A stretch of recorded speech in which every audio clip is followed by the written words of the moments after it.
Pilar, crec que et toca venir. Pep, Malloles, ens presenteu la pel·lícula i la passem a... La Pilar és la directora, la productora de la pel·lícula, l'última que us he comentat abans. No, sí, perquè nosaltres marxem. I el Pep també acaba d'editar un llibre que podeu trobar a la taula.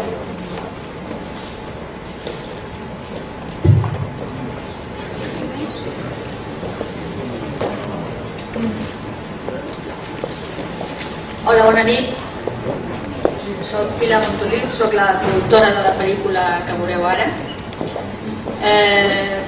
Primer vull fer uns agraïments. El primer de tots al Jordi per la seva tasca i per la seva voluntat d'arribar fins al final. El segon, el David Grau, pel seu guió i la seva ajuda. El tercer, el director, que és el Dani de la Orden, per la seva direcció i el seu muntatge, que el veureu ara. I a part a tots els historiadors que han fet possible aquest documental. I ara ve el recorregut del documental. Us vull explicar com ha anat tot, perquè ha anat molt bé. És a dir, va estar 6 mesos al Cinema Girona, amb un fòrum setmanal que baixava el Jordi, sempre a presentar-lo des d'Arenys, amb una mitja de 30-40 persones, i va aguantar 6 mesos. Vam sortir a 2 o 3 diaris que parlaven del documental. Després la TV3 va comprar els drets d'antena, va fer una emissió el 12 d'octubre, una altra el 14 i una altra el 15. L'emissió del 12 d'octubre diu que va ser el segon programa més vist del dia, amb un 3,2% de share. Això m'ho van dir des de la TV3. La tercera, tot això són els passos que estem donant. Filmin, que és una distribuïdora per internet, se l'ha quedat, m'ha demanat que el subtituli al castellà i vol fer la distribució a tot l'estat. Ja he demanat ajuda al Manel Capdevila per fer una subtitulació, perquè, clar, jo ara estic preparant el Leonardo i estic recaudant euros per poder fer el proper documental. Després, el més important per mi ara és haver aconseguit poder presentar el documental als Premis Gaudí, que això és molt important, no perquè guanyi, sinó perquè sortim a la web, els acadèmics veuran que existeix un documental que es diu Colom i la Casa Reial Catalana, perquè els acadèmics, la gent del món del cinema, només són molt endogàmics, només els interessen les seves pel·lícules i no saben que hi ha unes altres. I avui he entrat a la web i l'he vist allà i m'ha fet molta il·lusió. Ja sé que no guanyarem, em dóna igual. L'important és que jo he fet molta paperassa i he perdut molta energia per poder arribar a presentar-lo, perquè demanen molts papers, és un rotllo, i per fi ho he aconseguit. Estic molt contenta. I després la XAL, la XTBL, la XAL, m'ha demanat també perquè el volen passar, el volen comprar, i he demanat permís a la TV3 perquè com ells tenen l'exclusiva, de moment m'han dit que no perquè ho preguntaran i tal. Llavors, vull dir, sé que estan passant un teaser del documental perquè els va agradar molt i l'estan passant contínuament amb un programa que es diu Avancito, una cosa així, de la XAL. No sé si la veieu vosaltres, però s'està passant. I res més, tot això en un any no està malament, no?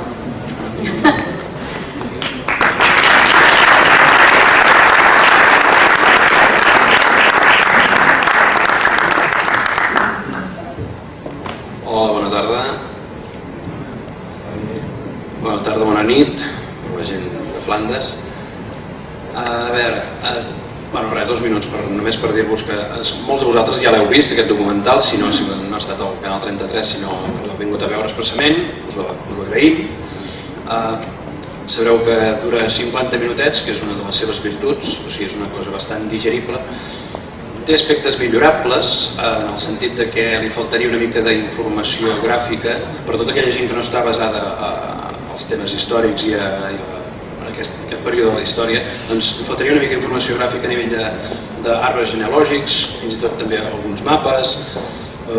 Això és una cosa que, no sé, amb una revisió en el muntatge dels 10 anys o així podríem fer-ho. També falta pressupost, això s'ha recordat, 10 anys. Què més? El documental, ja ho sabreu també, és Cristòfor Colom i la Casa Reial Catalana, ens explica una mica, dona la justificació, l'explicació de per què en Colom, quan va veure els reis catòlics, quan és rebut pel rei de Portugal, quan és rebut pels reis catòlics, no el tiren escales avall, que és el que haurien fet amb un llaner genovès. No perquè fos genovès, sinó per ser un personatge plebeu que no té cap mena de... Per més recomanació que tinguis, doncs no pots aspirar a que et rebin unes persones tan importants com els reis d'un país. Si més no en aquella època. Aprofito també per demanar disculpes, sobretot per part meva i una part, suposo, també per en Jordi, pel tema que nosaltres a vegades parlem una mica despectivament durant el documental o quan ens referim als llaners o als pagesos, que la presumpta mare d'en Ferran Colom, segons la història oficial, és una senyora que era Beatriz Enríquez de Arana, que era una pagesa cordobesa. Bé, a vegades ho diem sovint amb un to despectiu, amb la qual cosa jo no sé, volia demanar perdó a tots els pagesos que hi hagin aquí o que puguin veure el documental, perquè la pagesia és un dels oficis més dignes que hi ha i un dels més, no sé, que tenen més sentit comú o més sentit en l'època que vivim, no? Doncs bé, nosaltres a vegades ens hi referim d'una manera despectiva, entenent que en aquella època un llaner o el fill d'una pagesa no podien arribar, o sigui, persones digníssimes també en el segle XV, però no podien arribar a on ens diuen que arriben els personatges en Colom i el seu fill, Ferran Colom.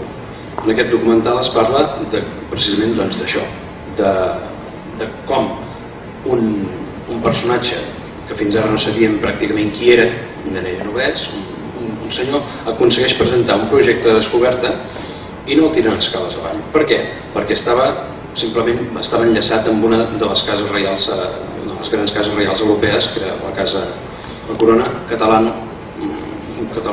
catalano-portuguesa, si és que existeix aquest concepte, no?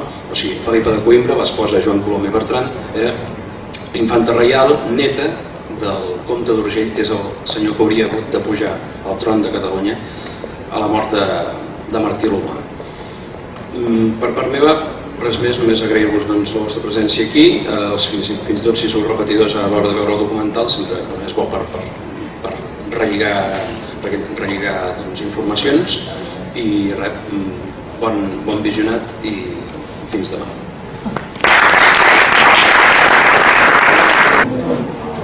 Sí, de fet, la teoria que Cristòfor Colom està emparentat amb una casa reial no és meva ni és moderna. Ja fa uns quants decennis, 20, 30 o potser alguns 40 anys ben bo, des dels anys 70, que des de diverses perspectives han intentat vincular en Colom a la casa reial. Una d'aquestes línies d'investigació és la que, de fet, fa 15 anys que s'està treballant, és la que diu que Cristòfor Colom va néixer a Barcelona. Avui en parlarem a fons. Però el que fa al seu origen, al seu lloc de naixement, ha estat sempre un motiu de polèmica. Hi ha qui afirma que era genovès i que, atenció, cordeu-vos el cinturó i aixequeu-vos el sofà. És la següent, Cristòfor Colom era català. De les primeres que recordo són les d'en Bert Martorell. Manté innovadores teories sobre Cristòfor Colom. Era fill del príncep Carles de Viana, perquè les seves actituds, els títols que tenia, l'empresa que fa, com es relaciona amb el rei. Diu, per exemple, que era de Barcelona, que no va simpatitzar mai amb els reis catòlics. Tot això ell ja ho veia, que era un home més que noble. I que les 3 caravel·les van saltar cap a Amèrica des de Pals. I el que passa és que en Colom no pot ser el fill d'en Carles de Viana, perquè en Colom és més gran que en Carles de Viana i la cosa no s'aguanta pel cap ni pels peus. Apareix la polèmica al voltant del seu origen. Però bé, el que sí que és important és que ja en Bert Martorell ja deia que en Colom havia de pertànyer a la reialesa. És una polèmica que, pel que sembla, no només té una motivació purament històrica, sinó que també podria ser política. Com a mínim això és el que investiga des de fa anys el Jordi Pilbeny. També la Sara Leibovitch, en un llibre que relaciona en Colom amb un jueu. La teoria que es desgrana en el documental El descobriment d'Amèrica, una conspiració d'estat, intenta explicar també aquesta reialesa i diu que ell seria membre de la reialesa, però jueva. Jordi, com estàs? Expectant. Per què? Veure com una altra teoria també d'uns autors castellans, també dels anys 70, que expliquen que en Colom no pot ser un simple genovès, sinó que ha de ser un membre de la Casa Reial de Castella. Està en molta part fonamentat amb la feina que ha fet l'historiador Jordi Bilbeny durant els darrers 15 anys. Ha publicat 2 llibres, moltíssims articles especialitzats sobre aquesta qüestió i ara s'han decidit a fer el salt al documental. Perquè té les armes reials, perquè és almirall. I en canvi el Colom genovès era fill de taverners i llaners. Perquè els almiralls eren els... Només, únicament i exclusivament al segle XV els almiralls són membres de la Casa Reial. Que no podia ser que Cristòfor Colom genovès fos una persona a la qual se li hagués confiat una empresa d'aquestes característiques quan era un bala perduda, per entendre'ns. No ben bé bala perduda. Més que rep els títols de noblesa, se li otorguen uns títols d'almirall, de governador i de virrei, i aquests títols només els podia portar algú que estés emparentat amb la família reial. Jo, a tots els llibres que he escrit sobre en Colom parlo bàsicament de censura i en Colom hi té un capítol. I aquí és el més important de tot, l'actitud, els actes que es veuen, els títols que se li donen, els càrrecs que té, que tots ells estan vinculats a la Casa Reial. Perquè els altres capítols sovint són per explicar què és la maquinària censora, amb quines lleis es regula, com es controlen les impremtes, com se supervisen els originals i com tot allò que surt imprès ja és una cosa censurada. De què estaríem parlant? Des del fet de fer-lo a ell d'una nacionalitat que no era, d'un historicidi. Des del fet de canviar el nom dels mariners, un assassinat històric amb connotacions polítiques molt greus. Des del fet de canviar el port de sortida, els censors que reelaboraven els llibres abans que sortissin impresos ho arreglaven per amagar la transcendència política i humana catalana que hi havia hagut en l'empresa. Des del fet d'esborrar tot allò que tenia relació amb Catalunya, ja no amb Amèrica, sinó també amb Itàlia. I per què es diu, doncs, que era genovès? A Gènova hi ha documentat un colom, o el colombo, un colombo. Perquè a la Castella del segle XV i XVI, per genovès no en tenien els de la ciutat de Gènova. Però vostè diu que genovès ni deien a qualsevol persona que fos estrangera. Sí, sinó qualsevol estranger a Castella, sempre i quan fos d'aquest lloc del Mediterrani proper. O sigui que pots trobar-te que a una persona de Marsella li diguin genovès, a un català li diguin genovès, però també a un napolità li diguin genovès. Et trobes que porten testimonis, i els testimonis diuen sí, és veritat que en Colom és genovès, però no sabem de quina nació. Ja. Aleshores, aquest és un terme. I l'altre és perquè a Gènova apareixen al llarg del segle XVI una família que es diu Colombo.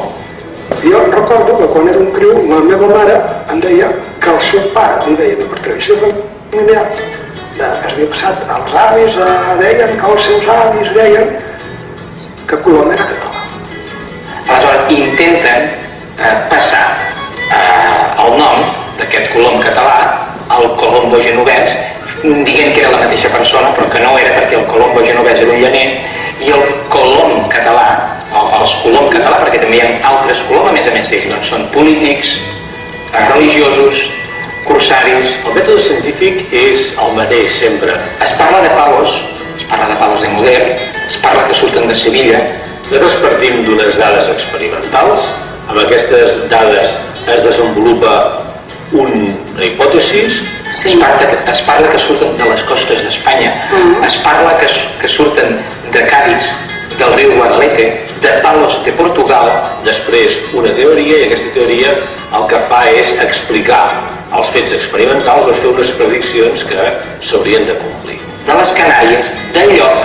El que passa és que després, quan tu no consultes només 2 línies d'informació, Cádiz o Palos, sinó que consultes tota la resta de documentació i de llibres impresos, el 15, el 16, el 17 i el 18, manuscrits inclosos i testaments i cartes entre particulars. En el cas de la investigació de la història, les dades són dades que tenim recollides, recopilades i que moltes vegades han estat falsejades o han estat canviades o han estat modificades. Te n'adones, doncs, que hi ha moltes més traces. Hi ha cronistes que expliquen que en Colom va travessar l'estret de Gibraltar. Per tant, ens podem basar en unes dades que no són certes per crear models d'explicació i que ens poden portar a errors. O sigui que el mateix que estava dient aquest senyor, que estava fent un descobriment, és el que, per tradició familiar, jo sabia a casa. Si t'han colat una mentida així tan gran, dius que t'ho poden colar tot. De què agafes com a referència? Dius que pots dubtar de tot. Però no ens enganyem, darrere un model d'explicació de la ciència natura o de la història hi ha uns interessos econòmics, polítics, de poder que fan que costi molt fer un canvi.